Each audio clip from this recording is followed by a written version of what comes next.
We had a client that we worked with, and she was really struggling with profitability. She kept raising tuition. She actually did 3 tuition increases within a 15-month cycle, and she still could not catch up.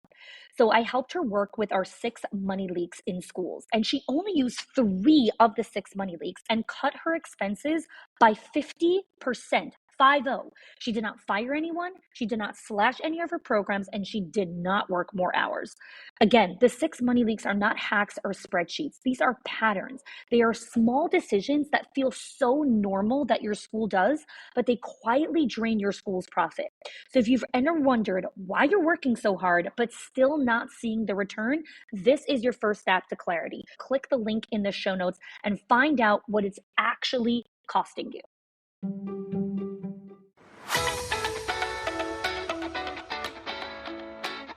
Welcome to the Schools of Excellence podcast, where we have conversations about education, leadership, and building a school of excellence. The goal on this show is to bring you clarity, up-level your mindset, and give you practical strategies and inspiration so you can show up with confidence and trust your decision-making. I'm Chani Wolshansky. I'm a mom of 4 under 10, a former New Yorker, and been in the early childhood field my entire life. And I'm so grateful that you've joined me for this conversation.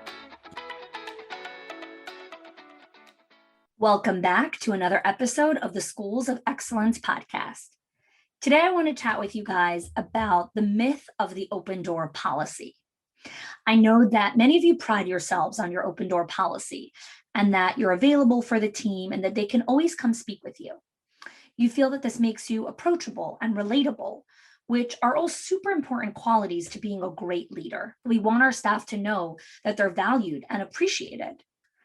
And like I spoke in the previous episode on the gratitude matrix, which is all about laying the foundation for gratitude, where staff feel valued, seen, and heard and respected. These are critical for building a sustainable culture. So if you haven't listened to that episode, be sure to check back and listen because this episode builds on that one. So let's dive into some of the deeper meaning of the open door policy. In its actual definition in the workplace or in corporate, it means that employees at all levels are free to talk to senior leadership and bring forward concerns, feedback, suggestions, or ask questions. This revolution in the corporate space was intended to show employees that senior leadership is listening and they want to hear what the team has to say. So this has really trickled into our school cultures because we want to be good stewards for our people. We want to show, I'm not removed from you. I want to hear what you have to say. And so the intention is great. It's actually amazing. But in its practical application, it actually does the exact opposite. Because the leader who is always available isn't truly listening. Say it again. The leader who is always available isn't truly listening. I want you to say that to yourself again and again and again. Because let's break down what actually happens in a school. Okay, remember I promised to be real on the show. Okay, no platitudes, no fancy ideas. We're just keeping it real. So I want to walk you through a scenario that's probably happened in your school in some way, shape, or form. You sit down to write an email to a parent, okay, and your door's open. As you get to the meat of the email, someone gently knocks on the door and you see a floating head. There's a teacher standing at the door. Her body language is designed perfectly to let you know that her request is important and she'll only be a few quick moments. Her face and her eyes are telling you, please don't let me down. I really need to speak with you. And so the nurturer and the caretaker inside of you takes that quick scan and makes an instant decision to push off the email. So you turn to the teacher and say, hey, I'm here to help. What can I do? So you save the day and you've added another chip to building your confidence that you can help people and you can save the day. You go back to your email and you start typing at rapid speed because you need to finish it before the next tour comes in. Then the admin walks in. No knocks, because you made it very clear to them that they can walk in at any time. This time, you just slightly pick up your head from your computer screen and you say, yes, but you continue typing to finish the email because you're racing against the clock. She asks you a question, which you kind of like 80% heard, but your brain did a quick assessment that her question wasn't danger and it wasn't something that's going to necessarily get the school shut down tomorrow. So when she says, so can I go ahead with it? You respond, yeah, for sure. I trust you. Go ahead with it. even though you actually aren't 100% clear what you just agreed to. So the admin leaves satisfied, and you are feeling relieved because you finally have a moment to yourself again to finish the email. So you wrap it up, and now you want to take a time to read it over to make sure it's coherent. But as you're about to do the quick scan, security beeps you. Hey, your 10 o'clock tour is here. Gosh, you say to yourself, gotta finish this later. So you run to the tour, and the day gets away from you. When you finally finish running and putting out everyone's fires, you come to your office, and there's a voice message. You listen to the voice message, and it's the parent that you started writing an email to this morning. She called because she's disappointed that she hasn't heard back from you in 2 days, and she wanted an update on her questions. Ugh, you say to yourself. I was supposed to send that email first thing in the morning. I'm so annoyed. Now I have to call her back and apologize. Now I broke trust because I didn't communicate with her on time. I really should have done that. You don't have energy to make the call. So you write a sticky note that you're going to take care of it first thing in the morning. You come home drained from another day of interruptions and putting out fires. And you're still reeling from that voice message from the parent, silently beating yourself up that you didn't take care of it. You are at the top of that pressure cooker. One more thing is sending you over the top. You secretly pray that your partner made dinner and that your kids won't have any requests or demands as you're tapped out. Guys, I could go on and on and on. And I know that whoever's listening, you're laughing or you're crying or you're nodding your head. And you're wondering how I know what's happening in your school. Here's the deal. The reason I can articulate this with such precision is because this is the reality of leaders. I speak with leaders every day. They really want to be there for their people. But while they're there for their people and they're trying to take care of everyone and please everyone and make sure everyone's okay, they are secretly and silently destroying trust, communication, and strong relationships that you've worked so hard to build, because you cannot take care of everyone at every single given moment. You got to also take care of yourself. You also have to send that email. Okay. So how do we stop this, right? How do we stop being there for everyone all the time? It stops with a simple action of closing your door until you're finished the email, complete the email, and then move on to what's next. And tell you a little secret. The teacher and the admin who both came in and interrupted, both of them could have waited 10 minutes until you finished that email and hit send. 100%. Nothing of what they said could not wait 10 minutes. But you feel you have to answer right away. You feel like I got to be there for them.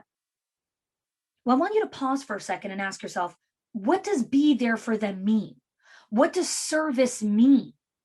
Does that mean being at their beck and call at every given moment and request that they have? I want you to imagine for a second, what if your friend or your partner asked you for something and you were in the middle of doing something else? Would they expect you to drop what you're doing and come get it for them? What if that was the expectation of every request? Anytime your friend, your partner, whoever asked you for something or needed time from you, you were expected to stop, drop, and roll for them. That's not a relationship. That's actually abuse.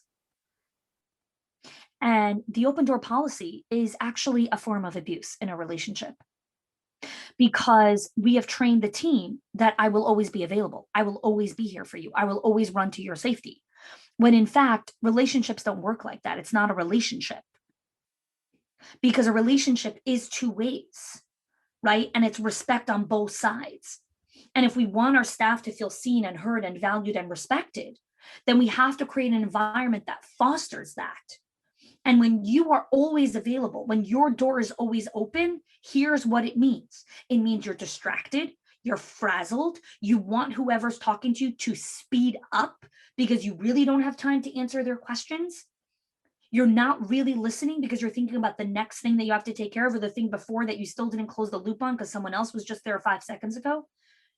And you're just answering questions all day. I always make a joke. I say, a leader can sit and park a chair in the middle of a hallway and she can be busy for 8 hours just answering questions.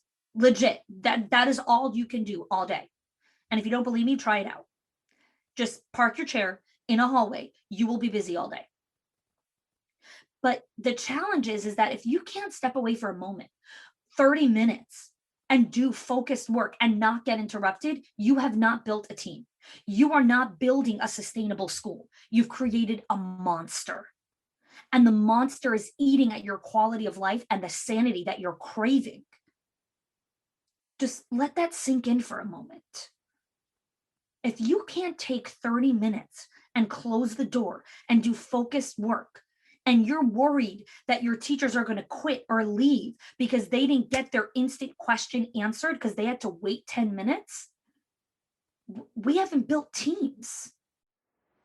Hey leaders, I am so excited to share with you that I am hosting a special series called the Built to Last Workshop, the 3 sustainable pillars for school leadership. And it's free. I'm going to be teaching live over the course of 5 days. Every day I'll be teaching, coaching, and guiding you through these specific pillars so you can build the foundations for sustainable growth for your school, for yourself, and your teachers. Now, this workshop is really unique because it's all live, and I'm going to give you a workshop to go along with that. So every day you'll have action steps that you can do and you can take right away in your school to see results and the beginning of a transformation just in the first few days together. So to join this workshop, head on over to chani.me/built-to-last or click the link in the show notes. I am so excited for you to join me and many others on this journey to build the sustainable pillars for the growth, the transformation, the culture, and the leadership that you desire in your school. I'll see you there. So what do we actually need to do? Okay, we need to redefine what it means to be available. We need to redefine what service means. We need to do a lot of things, but this episode is all about redefining the myth of the open door policy. Okay, so I'm going to give you some practical action steps to get started, because I know that you're listening to this episode and you're like, oh my God, she's so right. This is so true. This has to stop. I need to make a change. And so I want to give you some slow baby steps to make a change, because no, you're not just going to slam your door shut and tell your people not available for the next 30 minutes, right? That tells them, oh, who is she? Okay, we want to do it slowly. We want to do it gradually. We want to do it in a way that builds trust, not breaks it. We want to do it in a way that builds the relationship, not deteriorates it. Your step 1 is decide in the best time that you can make some time blocks to be available for the team to pop in with quick questions. So some of our clients, they pick times like between 12 and 1. Their door is open, staff can pop in and ask questions, which means between 12 and 1, they're not booking meetings or tours or sending emails or responding to phone calls or available for anything else. 12 to 1 is a time that they're available for the team. So when a team member comes in and asks you a quick question, you're not upset that they're asking you the question because like, oh, I really could be doing something else. No, you can't. This time is dedicated for them. So maybe you pick 12 to 1 and then again 4 to 5 or whatever it is. You pick a few time blocks, 20, 30 minutes. If you want to pick a whole hour because you have a larger team, whatever it is. Again, this is about getting started. This is not about getting it perfect, right? When we work with our clients on this, it takes multiple reiterations until they actually get the right time blocks that work and make sense for their team. So 12 to 1 might actually make 0 sense for your school, and that's fine. I'm giving suggestions to get your mind working on what makes sense for your school. Okay, so that's the first step. Decide on a few pockets of time when you can be available for staff to pop in and ask questions.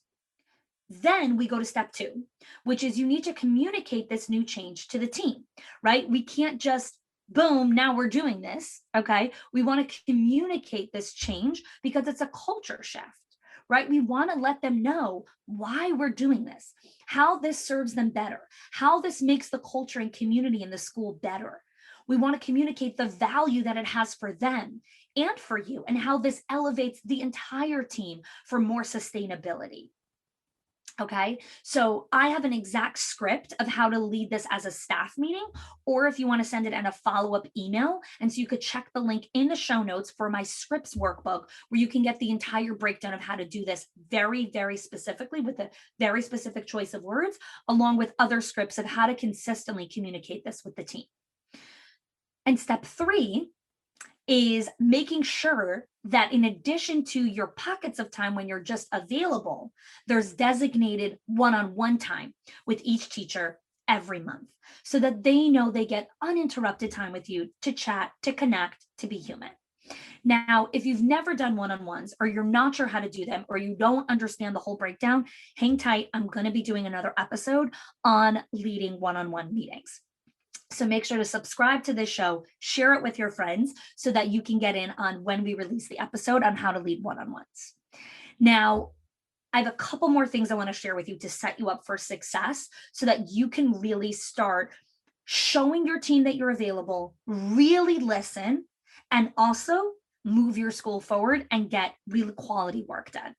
So I also have another special gift for you. Okay. It's called the Schools of Excellence Door Sign, and you can download it for free right here in the show notes and hang it up on your door when you're doing focused, uninterrupted work.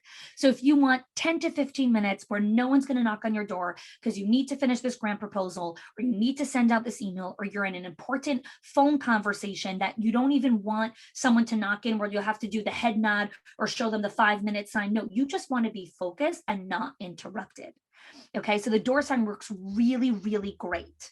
And when you have the script to go along with it, you can communicate with confidence and conviction with your team why this new change is an incredible cultural leap for your entire organization. So as you make this transition of being of real service, really listening, because you have designated time to meet with the team, to listen to your people will feel seen and heard and truly valued. Your culture is going to shift dramatically. Okay. You're no longer going to feel that your door always has to be open. You're going to be okay with closing the door for 15, 20 minutes at a time, doing focused work, finishing your to-do list, and also having your door open with an open heart where you're giving from a place of generosity, not obligation. When your door is open at these times, your heart is open. Your bucket is full and you're giving from a place of such generosity that your team will feel that abundance because you're not going to give from that place of obligation. I have to do this for you. It's such a different shift of energy that your team is going to feel. And the joy that when you walk into the house and you greet your family because you're not exhausted, because you didn't play defense all day and you actually had time to finish your to-do list. Guys, like this is why you're listening to the show. This is a big part of why you started your school, right? You didn't start the school to create a monster. You created because you have a bigger vision and mission for what the way that you see education, the way that you want to build and elevate your teachers and your team. You can't do that if you're always available. You need to have time to protect yourself. So I want you to download the door sign. I want you to try it out. And as always, our conversation on every episode continues in our Facebook group, our free Facebook group, the Schools of Excellence Lounge, where I and the entire team would love to hear from you. How are you bringing this to life? How is it working in your school? And I'm looking forward to this mindset shift for you as you go from the open door policy to being a true leader who serves, who listens, who has their team feeling valued, respected, and you're building this sustainable, phenomenal culture. Thanks for joining me this week, and I'll see you in the next episode. Thanks for investing time to listen to this episode on the Schools of Excellence podcast. I am so honored to be surrounded by committed school leaders like yourself who invest time in growing themselves and building their schools. Until next time, show up with confidence, lead with empathy, and trust your decision making because everything that you need is inside of you. And hey, if you want to be connected with other like-minded school leaders, please join us in our Facebook group, the Schools of Excellence Lounge. You can find that link in the show notes along with other important links from today's episode.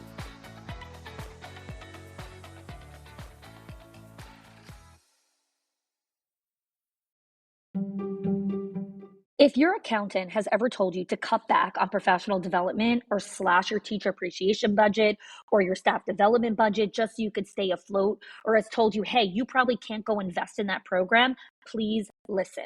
The problem is not that you're spending too much money on your people or yourself or your investment or your support system. It's that your school has invisible money leaks that are draining your profit, leaks that no spreadsheet will ever catch or accountant. So I created the 6 money leaks of schools that show you the 6 core areas that schools lose money every single month without realizing it. If you close even one of them, your profits will start to soar without sacrificing your team. Go get it now and stop blaming the things that are actually building your school.